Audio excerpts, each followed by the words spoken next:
Hello, I think I am live. Welcome to another live stream. A little bit of some, as always, technical difficulties. Welcome, my name is Dan. I see that I'm here. Let me know, oops, I gotta turn my volume off here.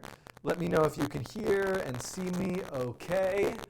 We're live for another session. Now, I have something to admit, a bunch of things to admit, which is that the whole last week has been kind of a blur. There's a lot of things that have been happening in this country. I missed last week even doing a live stream. Things are very busy with my other job, which is teaching classes at NYU. Today I'm in a bit of a tight schedule. It's 10 of 2, and I only have currently till 3 p.m. Eastern time. Oh, lots of noise. Okay. So far this is a failure with the mic glitching. Let's see what I can do about that.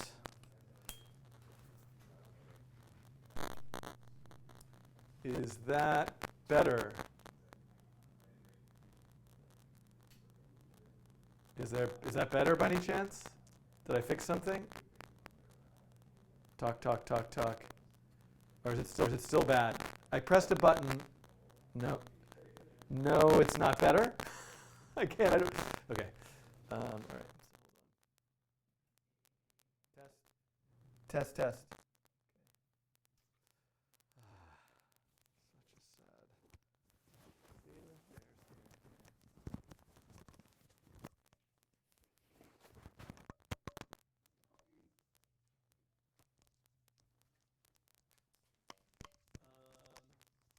sad.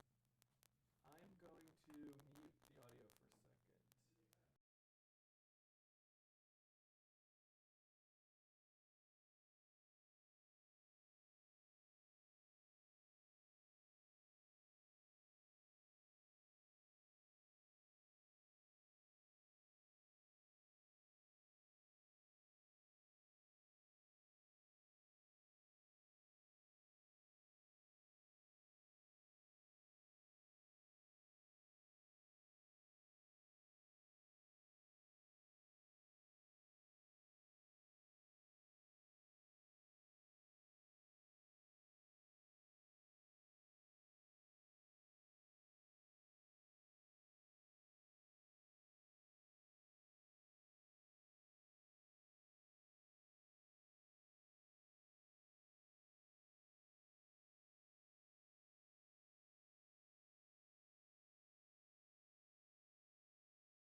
Is this better?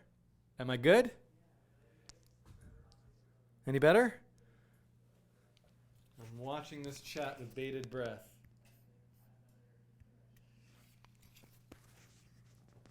Better. Okay, great. Yay. Okay. I switched cables. Oh my goodness. Very, very close to not having a live stream today, everybody. But so far, hello, Arvind. I love seeing all those hearts. Okay, so let me say a few words in a matter of introduction. My name is Dan. I attempt to do weekly live streams and make programming tutorials in the kind of idea of inspiring and teaching people and to be creative and think differently with code. That's not a good way of describing it. Today is Tuesday, November 15th. A lot has happened in the last week. And I would like to, before I begin doing some tutorials, I would like to read from you the, so first of all, so one thing that's always been a little confusing to me is that, turn it up, okay, yeah. All right, I turned the volume up a little bit. Is that I do a number of things. I work at New York University, Tisch School of the Arts, a program called ITP. I spend almost all of my time there. I also work on something called the Processing Foundation. The Processing Foundation is a not-for-profit foundation organization that whose mission is to promote software literacy in the visual arts and visual literacy in the technology-related fields, and to make these fields accessible to diverse communities. Those are my two primary things that I do. This YouTube channel is a bit of an independent project. It has a lot of relationships to the Processing Foundation in that I do a lot of tutorials around processing in P5.js. But what I want to do for just the first 5 minutes here is piggyback off of the P5.js project's community statement. And I think it's really important after the sort of election here in this country to make this statement as part of this YouTube channel and to talk about just how I envision and think about this community. So this is the P5.js community statement. It was not written by me. It was written by contributors to P5.js. And I believe it was created at the P5.js Contributors Conference. I don't know if that's right. Somebody fact check me on that. But this statement goes for this YouTube channel as well. We are a community of and in solidarity with people from every gender, identity, and expression, sexual orientation, race, ethnicity, language, neurotype, size, ability, class, religion, culture, subculture, political opinion, age, skill level, occupation, and background. We acknowledge that not everyone has the time, financial means, or capacity to actively participate. That's referring to the open source nature of P5.js. But we recognize and encourage involvement of all kinds. We facilitate and foster access and empowerment. We are all learners. And this is how I feel about this channel. I want this channel to be open, accessible, inclusive for everyone. And I would like this channel in particular to be a friendly place for beginners and people who are new to coding and creative coding to feel welcome and included in part of the discussion. So I want to make that statement at the beginning of this live stream. Because I have, I would love, actually, you should read this whole page. I'm going to read a little bit more of it to you, and then I'm going to move on to talking about Node.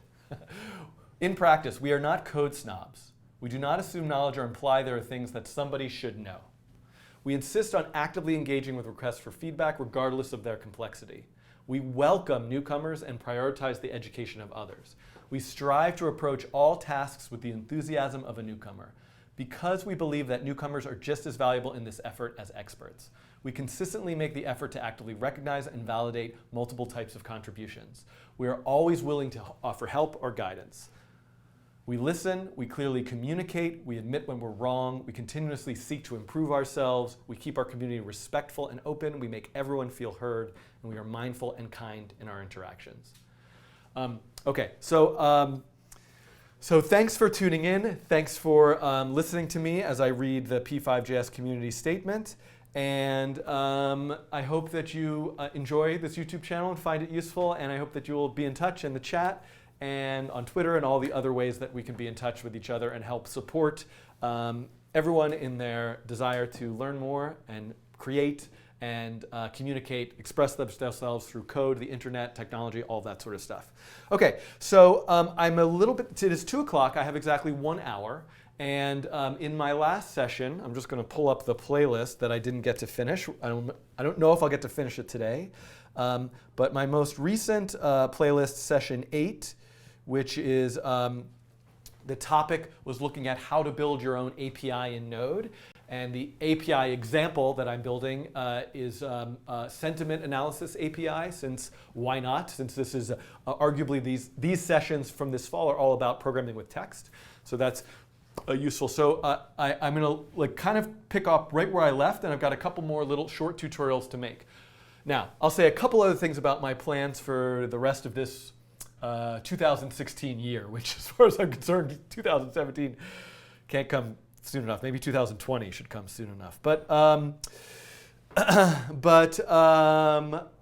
let me, so if you recall, what I'm doing right now in this fall is making videos for this course, Programming from A to Z, which is everything can be found at schiffman.net/A to Z. These are all written tutorials on various topics with videos. So right now I'm working on this page, which is building an API with Node and Express. And you can see I've got some examples, I've got some text descriptions, and I've got some embedded videos.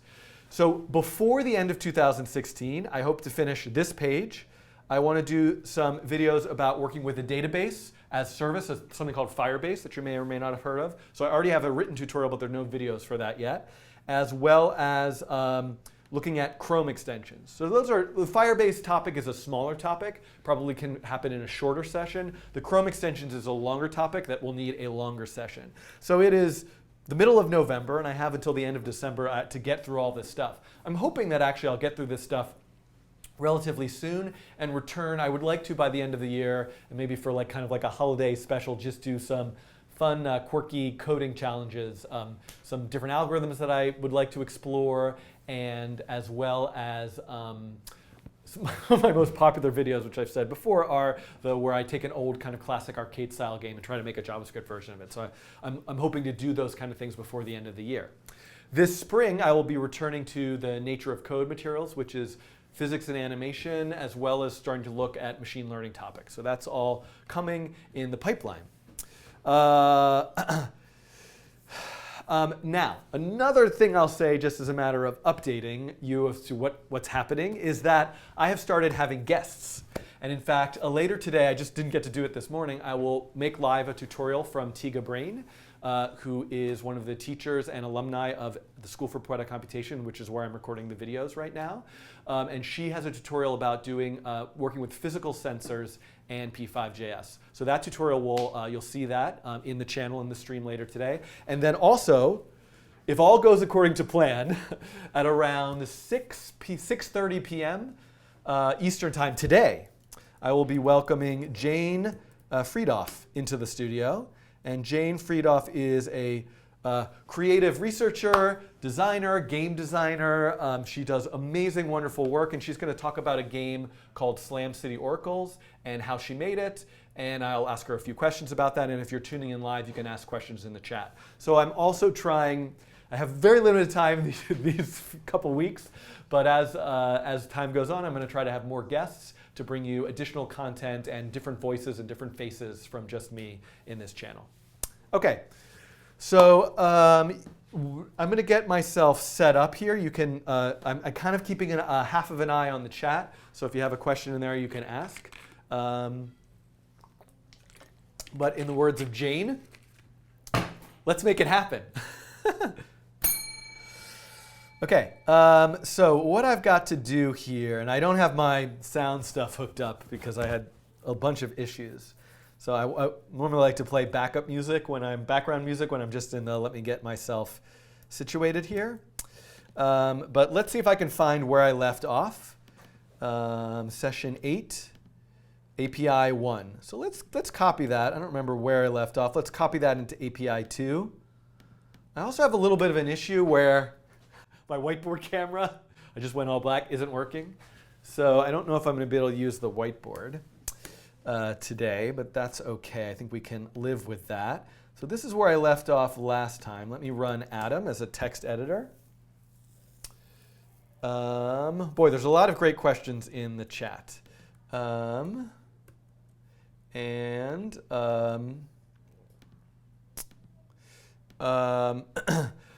Actually, I don't know if someone's asking about D3. You know, in the hope that I would be able to make a video tutorial about everything and anything that exists in the world, I would love to do something about D3. But it's not on my list in something that I'm going to get into soon. But that would be a great topic for a guest to come in and do a tutorial. Okay, so here is my Node server. Here is the web page. Okay, so let me open up terminal. I'm just trying to catch up to remember where I left off. And I should have watched the last video I made, which was 2 weeks ago. But if I look at this example, where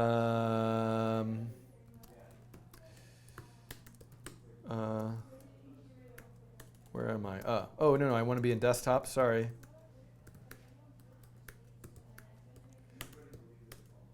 Oops. Trying to get to the right folder right now, and I'm going to API 2, and I'm saying Node server, and I'm running the server. Did I talk about NodeMon? I think I did. I'm going to run that. Okay, and now I'm going to bring up Chrome, localhost. I don't remember what port I'm running it on. 3000. Hello. Oh, but I don't. The point of this is that. Okay, so this is where we were last time. We're creating a sentiment analysis API. One of the things you can do with the sentiment analysis API is add words to a quote-unquote database, which is here. Database is just like hard-coded in the code.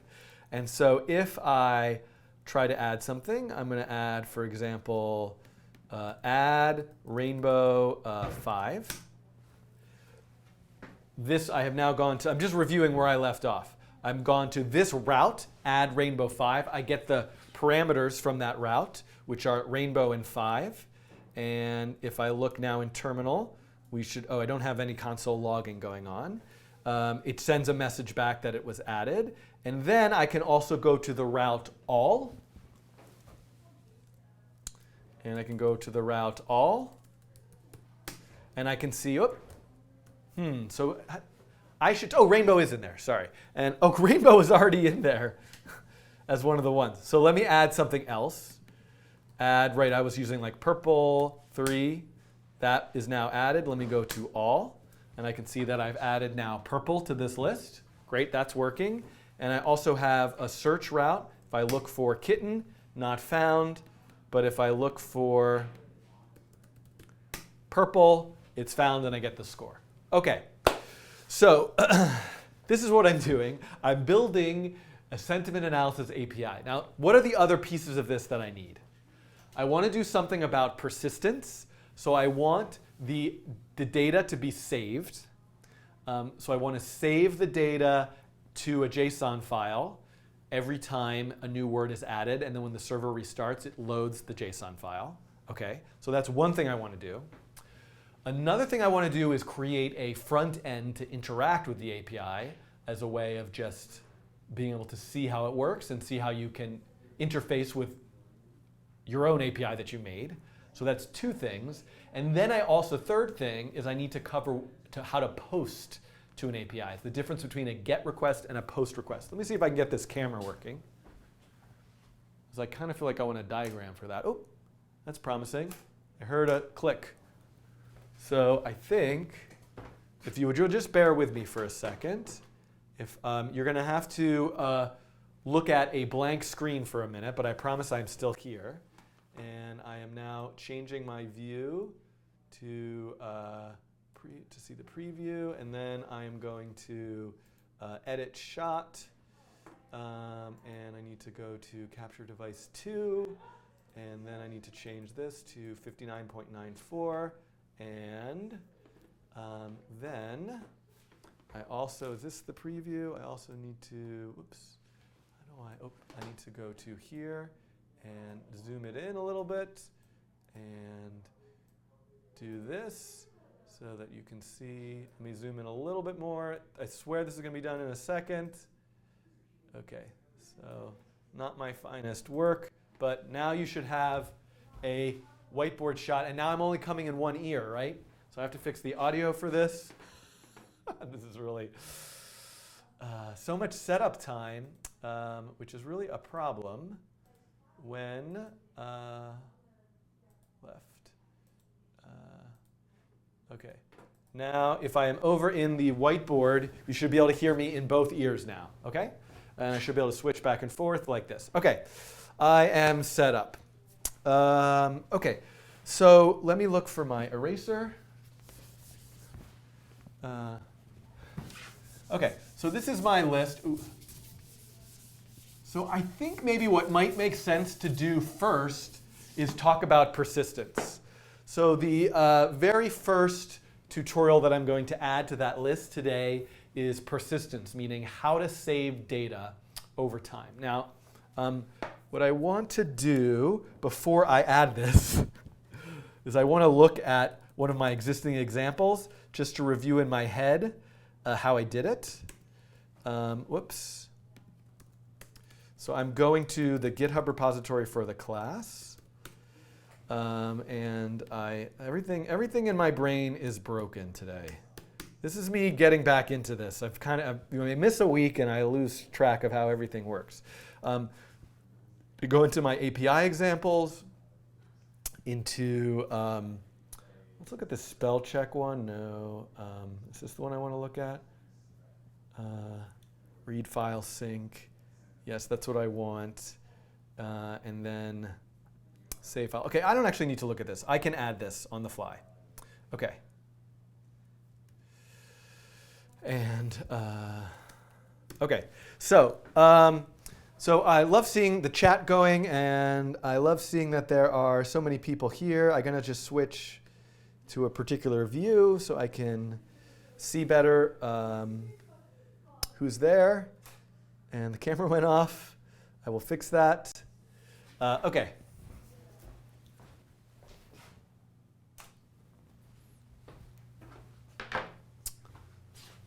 OK, so here we go. I am going to try to pick this back up. And I'm going to start with, have this screen over. And I'm going to talk about how to save data to a database. Except I'm not really going to use a database yet. OK, so here we go. This will be, for those of you who might be new, cancel. What I do with these live streams is I have a lot of wasted time in them while I get set up and figure out what to do. And then after the live stream is over, the full thing gets archived. But I edit. I don't do this. Mathieu, who gratefully does this work really wonderfully, edits together portions of it as tutorials. OK? So thanks for being here, everybody. Thanks for bearing with me. I'm about, at this point, like 40 minutes later than I really meant to get started. But here we are. I've got about 45 minutes left. And I'm going to just, hopefully, something nice will happen in this session. And just keep going. OK, so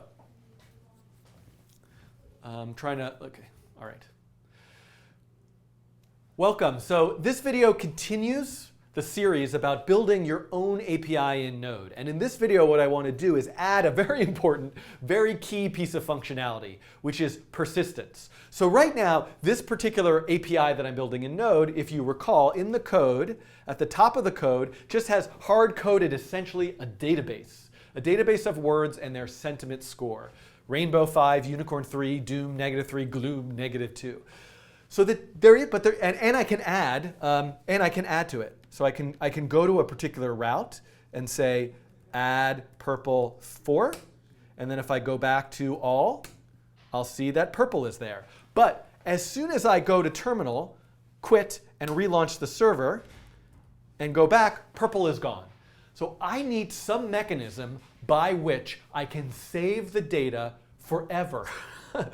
Whether or not I'm running the server, quitting the server, not just in memory. And the way that this is done is typically with a database. Now, a database is a big topic, and I expect that in the, what I imagine, future amount of time that I have in my life to make videos, I'll get into a lot of different facets of it. So what do we have so far is we have just like data in memory.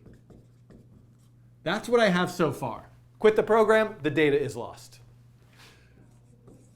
One quick and dirty way to save data, to have data persist over time, is simply to save to a text file.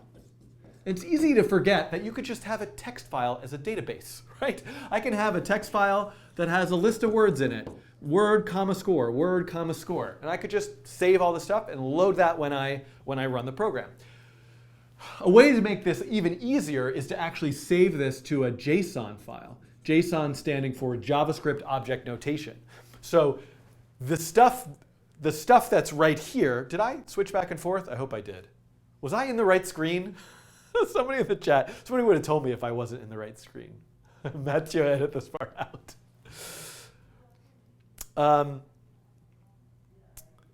I forgot, I had my momentum, I lost. Yeah, all good, OK. This data, if you look at this, this is JavaScript object notation. This syntax of having a variable full of key value pairs, that's JSON. So I can actually, nice option is just save the data to a JSON file and then load that JSON file every time the server starts. So this is actually the way that I'm going to do it in this particular tutorial. But this is very limiting. First of all, if I have a massive amount of data, huge data set, this isn't going to work very well. I have to load this giant text file and save this giant text file all the time. That's not going to work very well. if I care about security and I have like private data, just having it all just sitting there in a big text file full of everybody's like logins and passwords, that's not going to work very well. So there are a lot of reasons why this isn't a particular great solution. But for a quick and dirty project, for understanding how things work, playing around in Node, I think this is going to be a great demonstration. But I will be making videos in the future that look at other database systems, namely one called Firebase. Firebase is something that's referred to, it's a Google product, database as service, meaning Firebase, you don't have to have your own server. You're just a program and you're like keeping track of stuff and you're like, hey Firebase, can you save this for me? I'll ask for it later. And then later you come back and say, Firebase, can I have that data? So you get an account, you sign up, you send it data, you ask for data, and it has a lot of sophisticated features. So that's certainly one thing you can do. And then of course, you could use a quote unquote a real database or some type of database system. There are other database as service products, by the way, so you can find those. But you could use something like CouchDB or MongoDB. Or another database that I actually like, which is very simple, which is called NedB, I think. So these are all database systems that you can use with Node or other server-side programming frameworks. So at some point, somebody remind me, hey, I have a whole bunch of examples already for Firebase, so I intend to do that. But I'd love to look into this kind of stuff and make some examples with that as well. But in this particular video, let's look at even just what saving a JSON file gets us. OK, so back over here. I'm going to go back to the code. And the first thing I want to do is let's just actually make that JSON file ourselves. So right here, I'm going to, in my Node project, where my server code is, I'm just going to create a new file. And I'm going to call it words.json. And in that file, instead of having this in the code, I'm just going to take this, and I'm going to comment this out. And I'm going to put this into words.json. So here is now a JSON file with the initial data that I want for my program to start with. So now what I want to do in the program is, instead of having var words equal the hard-coded data, I want to just load from the file. I want to do something like, if I were in like client-side P5 land, I would just say like load JSON words.json. Right? I want just to load whatever in that file and stick it in Words. But this is not Node code. This is P5 code. So I need a different set of syntax for that. And the package that I'm going to use, Node package file, is called file system, fs. So if I come here to the file system package, I want to look for the document. Well, this is good enough for me. You can see there are lots of functions for writing a file, write file sync. We're going to have to talk about that, write file versus write file sync. And what I'm looking for is really read file. Read file. Oh, there it is. Oh, you know what? I'm in the wrong package.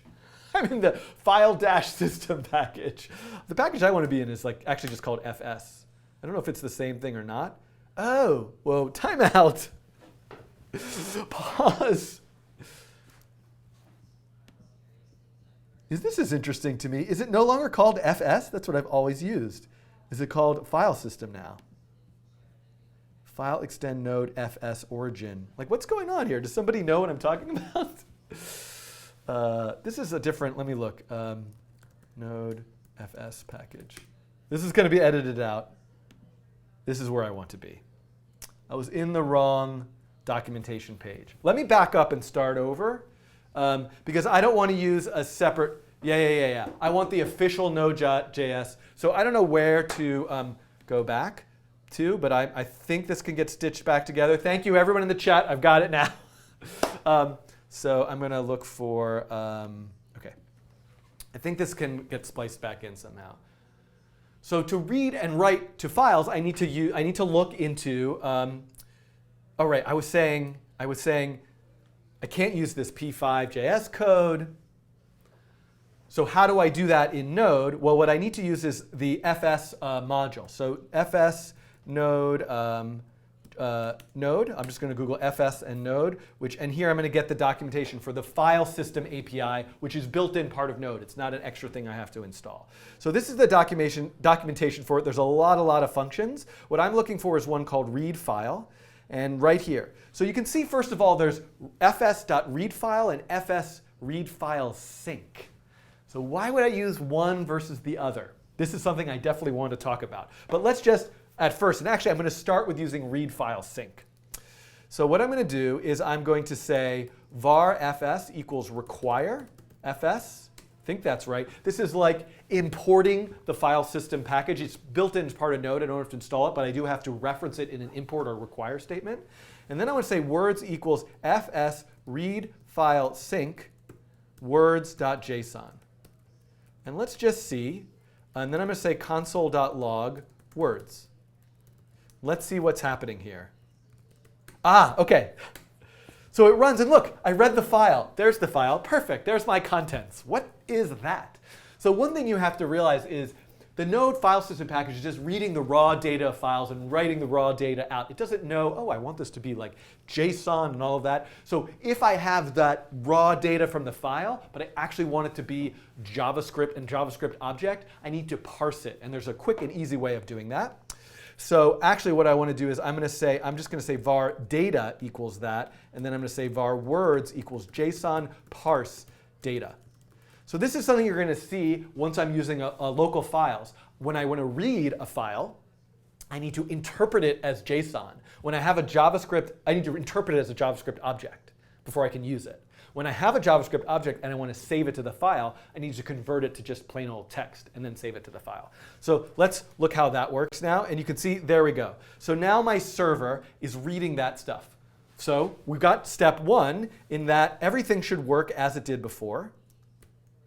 All, and I could add something, but I'm still going to have the problem. As soon as I quit the server and relaunch it, anything that I've added will be gone. So how do I now have persistence? Where in my code do I want to save data to the file itself?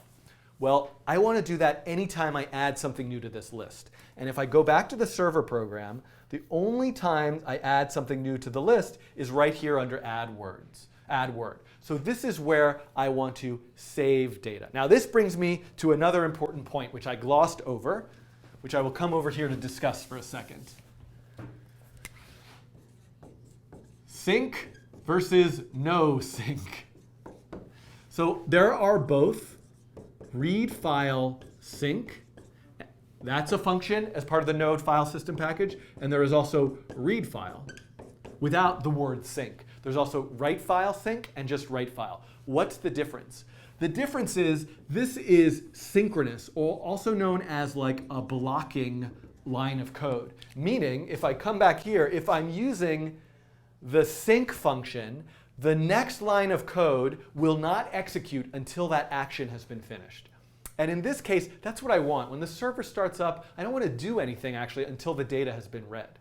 So I want to use the synchronous version, so I load the data, and I don't have to have a callback, and it makes writing the code a little bit simpler. However, if I'm going to perform an action where I'm reading and writing to files while a user is making an API request, I don't want to use the sync method, because that'll actually lock up the server while it's waiting to do this operation. I want to use the non-sync, asynchronous version, so a callback will happen and the server can still listen for other connections and that type of thing. So this is now a moment where right here, under add word, I want to write the data back to the file, but asynchronously. So let me show you how that works. So first of all, this is a little error handling that we built in last time. So I don't want to write the data if a score wasn't given. So I want to write the data right here. So I can say now, write file words. Oh, let's look at the documentation. Let's look for write file.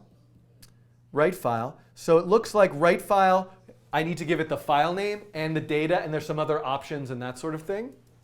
So, but I'm going to do it simply. I need to say write to words.json. And now the data, which is words, and then a callback, finished, I'll call it. And then I could say function finished.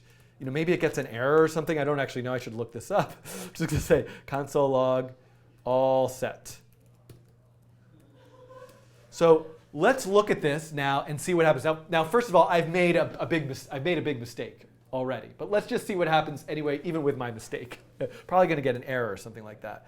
So the server has restarted. It's listening and waiting. Let's go to the add route. And I'm going to say, I want to add the word purple and the score 3. Now, writefile is not defined. OK, oops, silly me. I actually just made a mistake in my code where I need to say fs. I need to refer to that file system module, that package, fs.writefile. But that's not the error I was expecting. The server should restart. OK, it has. Hit refresh. Thank you for your word. But let's look at, crashed. Unexpected token, blah, blah, blah, object, object. It couldn't figure out how to write that to a file, right? Because once again, just as if I'm reading data from a file, I'm getting the raw bytes, and I need to parse it as a JavaScript object before I can use it. Now what I need to do is I need to turn it into text-based data before I write it to the file. And the way to do that, I can say just var data equals JSON dot, the opposite of parse, or the inverse, is stringify. So I can say stringify words, and then write that data to the file. So now that I've done that, now one thing I want to do actually is I want to stop using nodemon, because nodemon restarts the server every time, what's going on here? Error, undefined 1, unexpected token, JSON. Oh, you know what? I messed up the file. So this is what I wrote to the file, because when I made my mistake. So that's why it's not working. So the reason why I don't want to use nodemon right now is because every time I rewrite that file, it thinks like, oh, something changed, it's going to restart the server, which will mess things up. So right now I just want to manually stop and start the server myself to make sure things are good. So OK, so now the server starts, it reads the data from the file. Then what I'm going to do here is I'm going to now go to this route again, and I'm going to hit enter. Thank you for your word. I'm going to go back, and I'm going to look, and look, it's there, but I lost the formatting. Like my JSON file is all just one long thing. So one thing that's, I mean, this is sort of like a small point, and sometimes it could matter in various scenarios, but since we're talking about it, I might as well talk about it. This stringify function takes the JavaScript object and kind of makes it a string with as few characters as possible. So no white space to make it kind of human readable. But I can use some other arguments. And I can add, like, I forget why you put null there to look at the documentation for stringify, but 2 meaning that I want to use 2 spaces for an indent. So if I do this, and I restart the server, and by the way, purple is already there. So purple's now there forever. And I can go to pink and add the number 6. Thank you for your word. And if I go back and I look at that, we can see, there we go. So every time I go to that route, it rewrites the entire file with the current list of words. Every time I quit the server and start the server back up, it reads the list of words. So this is the full round trip. You know, there's lots of inefficiencies and issues, again, with scalability and privacy. But this works for a simple project where you just want to save a high score list or a table of words in their sentiment score. You can do something like this. And I'm sure you can imagine some other scenarios where just this basic idea is plenty good enough. Let me say another few things about this, though, before I move to the end of this video. One is that I've kind of made a little bit of a mistake here, which is that even if something goes wrong here, I still send the reply like, thank you for your word.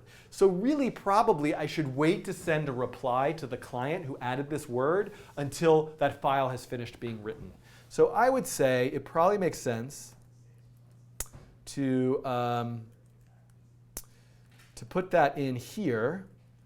And I'm going to send the reply actually, and because I had this error checking, I have to send the reply up here. I can think about if there's a better way.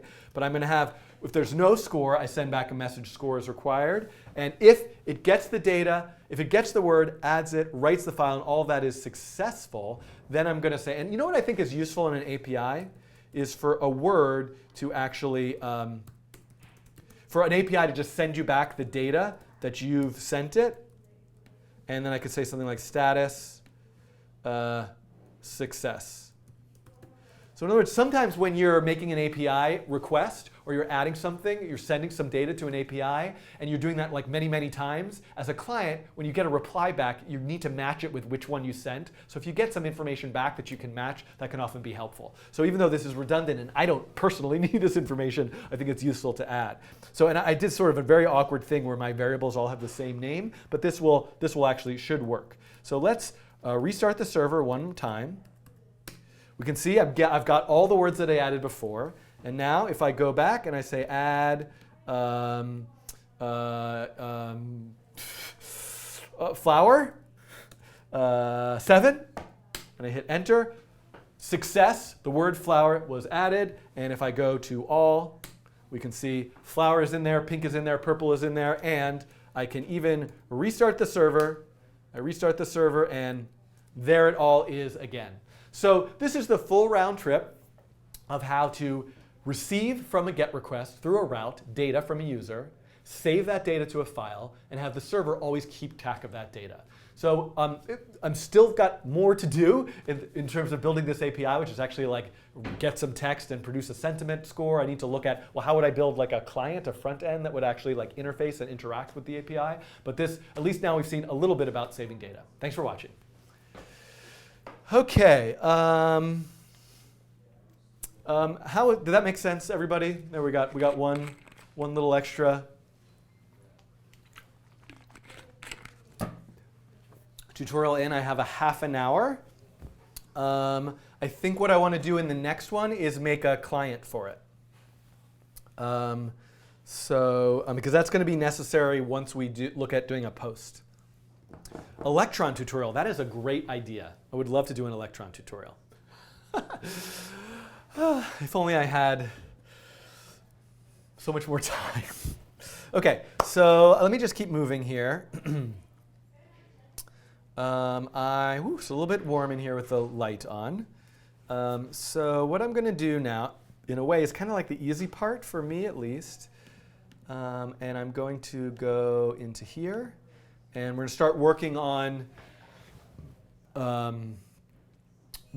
the client, the front end. So I'm going to use P5 for this, and I'm thinking about the best way to do this.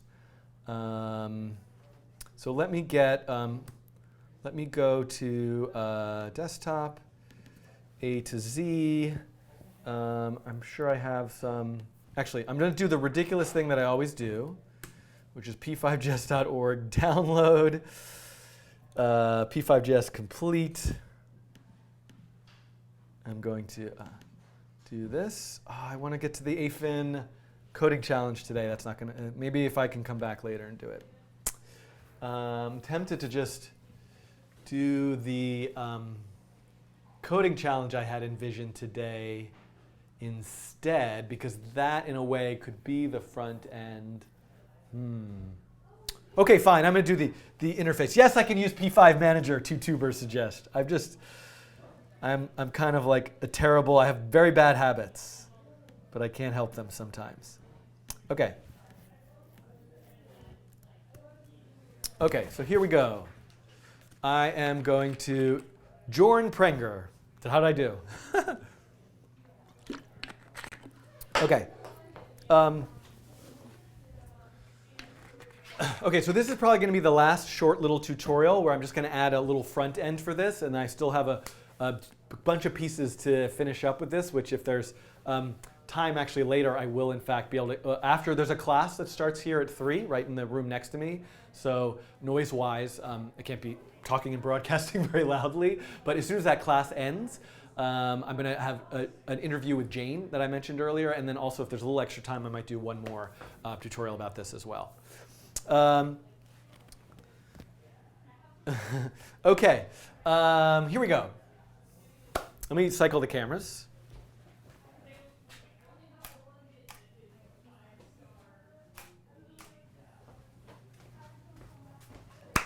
OK. Hello. OK, so now what I would like to do in this video is actually add a front-end client to this particular API. And now there's a kind of question in my mind just floating around here, which is like, whoa, why am I doing any of this? And so on the one hand, I might be making a kind of a build your own API in Node just for one person, and that's for myself. Like I might want to make an API as a way of storing data and communicating and doing server-side stuff for my particular front end. I also might want to make an API that is open for other clients to be able to connect to. And that's something that I've got to get to in this list. So at some point I'll show you, it's actually very easy to open up your API to other servers to make requests using a Node package called cores. But I'll come back to that. For right now, I'm almost thinking of this as just my own little project. And some of my project I need server-side programming, and some of my project I need client-side programming. But I need those two things to talk to each other.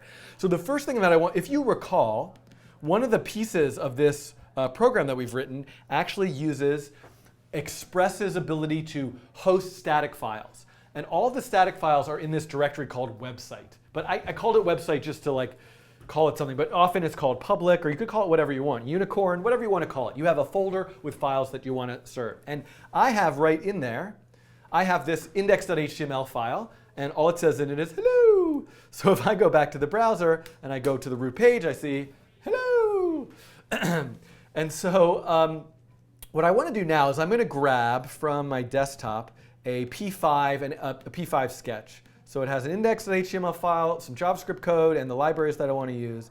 And I'm going to actually go into this particular API example that I'm making, and I'm going to put that all in here, and I'm going to replace. So now if I hit refresh, one thing is I don't have to restart the server, by the way. The server is going to be able to just serve up those files as they change. And we can see now anything. And I go over here and I can add some code. I can say, maybe no canvas. I don't want a canvas right now. And I can say console.log running. Is your refrigerator running? You better go and catch it. And I can see, aha, so that sketch is working. So now, how do I do something to access the data that's part of this API? So one thing is actually, never mind that. Let me actually add a canvas. And what I'm going to do is I'm going to say create canvas, and I'm going to say 400, 400, and background 51, which is my background color of choice. And we can see I now have a canvas. Woo, it's huge. No. Stay large over there and small over here. OK, so now I have this canvas. And what I want to do is I now want to say load JSON/all. And I don't even know if I need that slash. So look at this. If you've ever done anything with P5 or jQuery where you're loading something from an API, openweathermap.org/API/city/New York, what I'm doing here is I'm querying the API, but rather than the full URL, the API is running on the same server that's hosting this JavaScript sketch. So I could just say /all, or I can say /search /rainbow, right? I can go to any of the routes simply from the load JSON function. So what I want to do is do /all, and I'm going to then have a callback for when I've gotten the data called getData, and I'm going to write that function. And the data comes in as an argument to that function. And just to see that it's working, I'm going to say console log data. So let's run this again. And we can see there it is. I now have accessed in my client-side code all the data that's running in the server. And one thing that I'll do here, just out of curiosity, is I'm going to get rid of this slash. I think it works with absolute or relative paths. So you can see that works either way. OK, now what could I do? Let's say I want to iterate all over these. There's a kind of a trick. This is an object. So there's not an easy way to iterate over an object as if it's an array, although there are plenty of ways to do that. A way that I like to do it is I can say var keys equals object keys data. And I'm going to just show you what that gives you. Console.log keys. What you can see is it gives you an array with just the keys in that object. So you can see this is the full object, but now I have an array with just the keys, and that's an easy thing for me to iterate over. So I can do something like for var I equals 0, and I know I could do a for each or whatever. Everybody always complains, but I'm just have like an old world style of programming, like my for loops like this. And I'm going to say key equals keys index I. I'm going to say word actually, and score equals data index word. And then I could say var x equals random width, and var y equals random height, and fill 255, and text word at x and y, And let's see what I get now. If we run this, we can see, and let's make it bigger. Text size 64. And you can see, there we go. So obviously I could, I'm seeing now all the words that are in the database kind of visualized in the canvas. And I could, of course, like color them. I could think about visualizing in a thoughtful way. I could make their font size and their color based on their sentiment score. But I'm just showing you that I can access a particular route and then visualize that route, visualize the results of the data that I'm getting through that route in a canvas.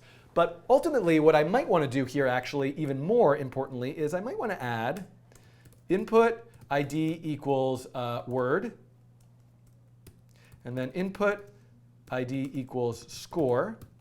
So let's look at what that looks like.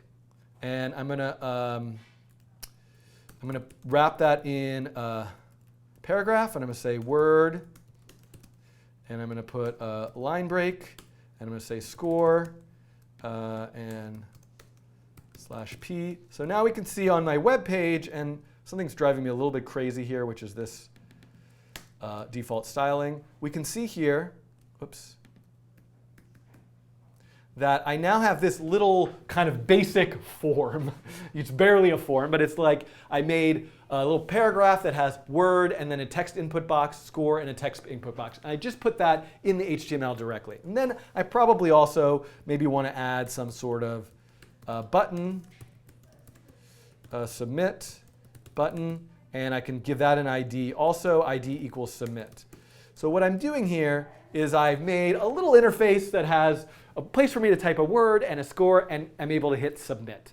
So why am I doing this? Because what I want is the moment I click submit, I want to send what is in those two text fields to the route add, right? I need to go to, if I go right now to add, I can't think, sunflower 4.3, we can see that that was added. And now if I go back to here, we're going to see that sunflower shows up there. I don't really like what I've done here with this visualization because it's sort of hard to see what's going on. Let's make that a little bit smaller, and let's just make it.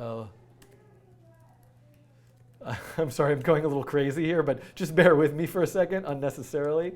There we go. So now I can see like you can see that sunflower was added there, but I added it manually only by going to the route in the address bar. But that's not really how anybody normally interacts with an API. I don't know, maybe I do that quite normally. So now what I need to do is I need to handle that submit button. So in P5, I can gain access to that through the select function. So this is me using submit. Sorry, this should say submit. This is me selecting the DOM element with the ID submit. And that button has the ID submit. And now I have it in a variable. And I can now attach an event, like whenever the mouse is clicked on that button, to, I can say submit word. And now I can write a function, submit word, where I get the word from the word element, and I can just say dot value. I can get the score from the score element's value. So select looks for the text input box, word, score, and then score, and then the value function gives me the contents of what's in there. So just to see that this is doing what I want it to do, I'm going to say console log word score. So let's go back. So I'm not submitting it yet, but let's go back, and I'm going to hit refresh. Oh, select is not defined. Guess what? These functions are part of the P5 DOM library, so I need to make sure I am referencing the P5 DOM library in my HTML, which now I am, p5.dom.js. And so now I can go back and hit refresh. And now I should be able to type in cherry blossom 2 and hit submit. And we can see that I'm able to access those two values. And now, what do I want to do? All I need to do is go to load JSON. What's the route? Add slash plus word plus a slash plus a score. So I can dynamically create this route in my code based on what the user is put into those two text boxes. So now I want to, now this is a little bit weird, and I'm going to get into this in a future video where I talk about get versus post. I'm actually doing something that's sort of against the traditional conventions. I'm using load JSON, which is a GET request, to actually send data, the word and the score, to the server. But I'm really doing that out of convenience because it kind of works and it's easy and it's simple. You'll see in a lot of other scenarios, if you want to send data to the server, images, large data, private data, you're going to need to use something called a post, which cannot be done through load JSON. But I'll get to that in a future video.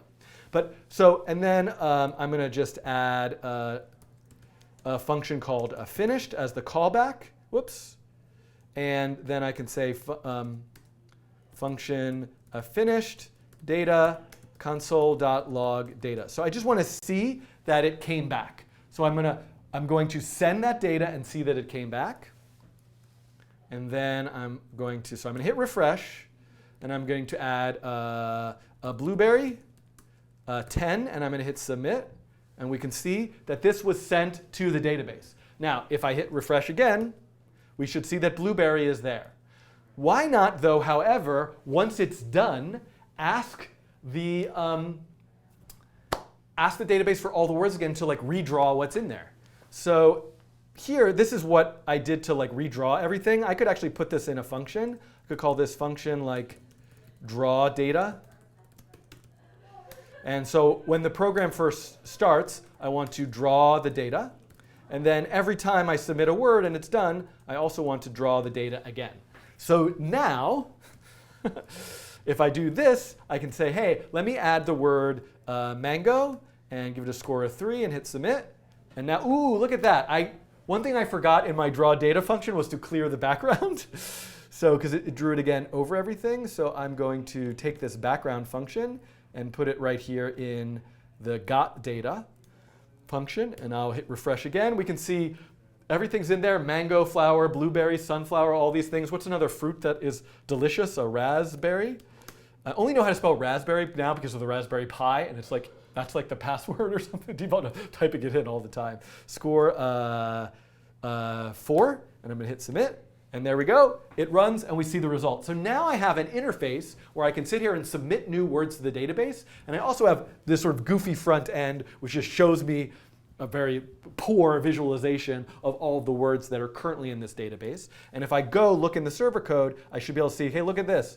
This words.json file, it has everything. So even if I now quit and restart the server and go here again, I'm still going to see all of those words. So now we have an API with routes that accept parameters. We have a persistence saving all the data to a JSON file, and now we have even an interface that allows us to interact with the API in one way. And so the next video that I'm going to do is look at how do I submit data to a server using a post, and why would I need to use a post versus a get? What's a get? What's a post? So that's what I'm going to look at in the next video that I'll make, and then by the end I'll wrap it up and actually make this thing do some sort of sentiment analysis and give a score back when you post a large body of text to it. Okay, thanks for watching, and look forward to hearing what you think in the comments and all that sort of stuff. Okay, I have about 5 or 10 minutes left, so I'm not going to try to do the next piece of this. If I have time later today when I come back after the class is finished, I might try to do that. But I do have about 5 or 10 minutes if anyone wants to ask a short little question in the chat. I'm happy to answer them if I can.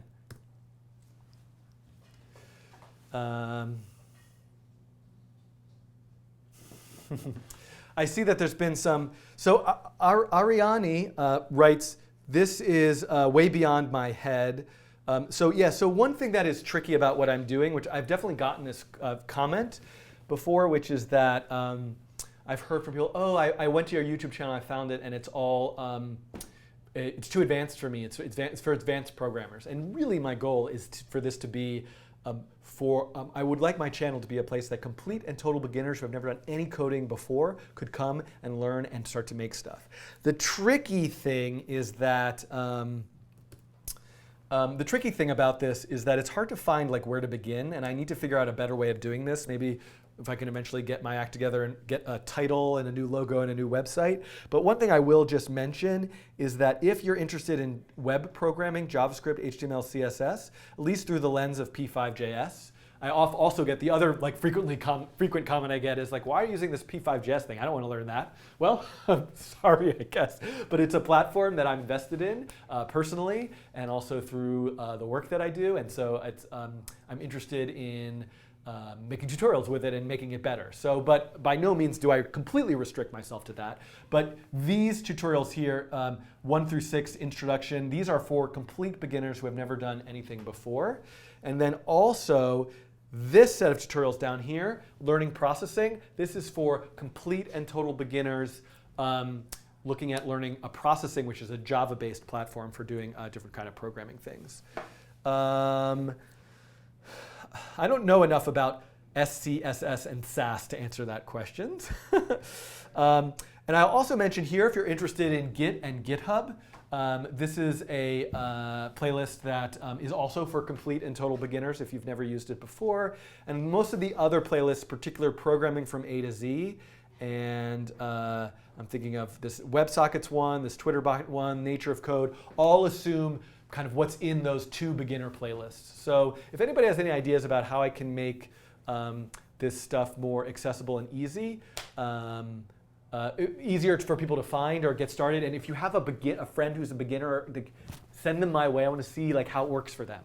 Because most of the core audience I'm finding, at least tuning the live stream, are people who already know about programming. I saw a great question, 2 questions. One is, where is it? I'm scrolling back.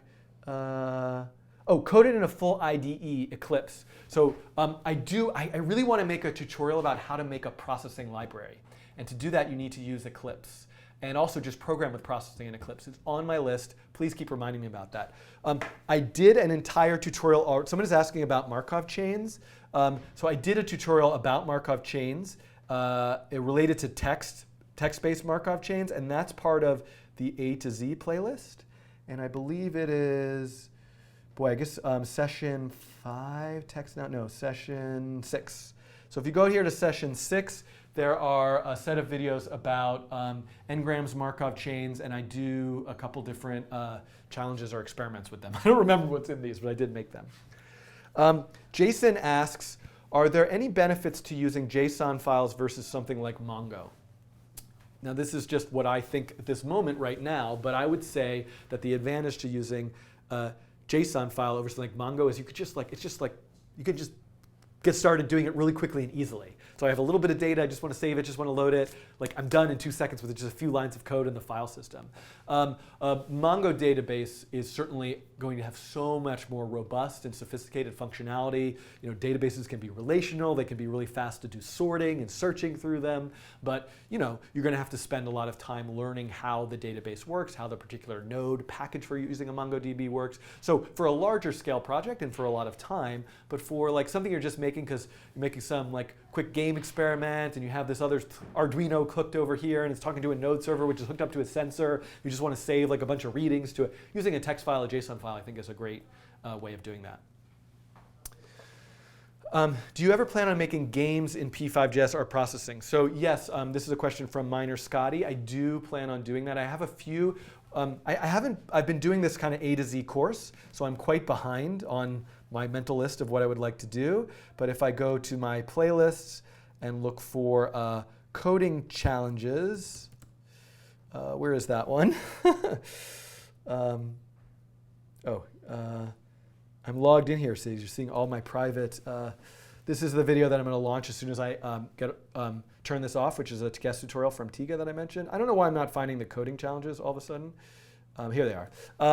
So this particular video, this particular playlist is where I will typically, if I'm going to do like a coding challenge to implement a particular game, you'll find it. So I did like a Space Invaders one, which and the snake game, for whatever reason, I don't understand, wherever that is my most watched video, which gives me sort of an inclination to do some more of them. And I've had requests for Frogger, and there was another one. Oh, I did Flappy Bird also. You can find that. I did a version where you clap too. I can certainly consider more videos about Markov chains. People are asking about Python. Python is a really amazing programming language to work with, in particular because of the access that you have to so many Python packages for data, machine learning, data science, text, natural language. It's not really an environment that I personally do a lot of work with, which is a bit of a fault of mine, but I do think it's an opportunity for me to look at how a lot of these kinds of algorithms and projects that are often made with Python work and can be programmed in other contexts like processing and JavaScript. But you know, I certainly would, if you're interested in the kind of topics that I do in this channel, learning about Python, and there's a YouTube channel, Siraj's YouTube channel, which maybe somebody can post in the chat. He does a lot of data science and machine learning videos with Python.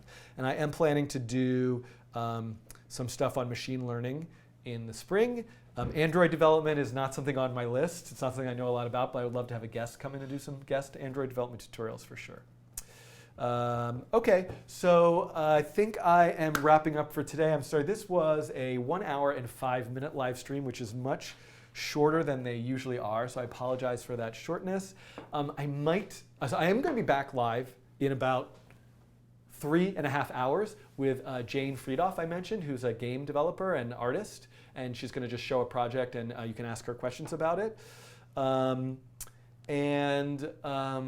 I might not be here, unfortunately, again next week due to the Thanksgiving holiday. So next week's schedule is all crazy, and things are a bit more tight now with the school schedule here and the NYU schedule that I have at NYU. But hopefully by the time I get to January, I'll be back up and running with sort of like full weekly, longer live streams. But I am really hoping to finish all the A to Z materials this fall. So hopefully that's going to happen. So thank you. It's nice to see all these friendly messages in the chat. And I will see you. Please come back and everything I do would be archived, so you'll be able to watch the video interview with Jane anytime later. But if you're around, not in like Europe and asleep, or some other country where it's the middle of the night in like 3 or 4 hours, come back, and I'll post on Twitter time-wise, and I'll also try to make the YouTube stream page show the time until that's happening as well. Okay, thanks everybody. And last thing I'll say, is, because Robert Perez asks, is when are my normal live streams? It was every Tuesday in the afternoon, but it's been a little haphazard. If you go to codingrainbow.com, I actually didn't send out an email notice for today because I've just been so, but I posted Twitter, and I also, if you sign up for this email list, you can, if you sign up for this email list, you can, I do try to send out email announcements about the schedule, and sometimes I just miss it. But the other, it's always archived, and also, I'll just mention too, subscribe, and if you're interested, there is an opportunity, I'm using a site called Patreon, which is a crowdfunding site, if you want to join that and join a Slack channel where we discuss a lot of the videos and stuff. Okay, thanks everybody. I'm going to play you out with my video trailer, since it's the edited one because of my legal trademark issues. But I'll play that for you at the end, since I didn't play it at the beginning, and then I'll be shutting the stream off.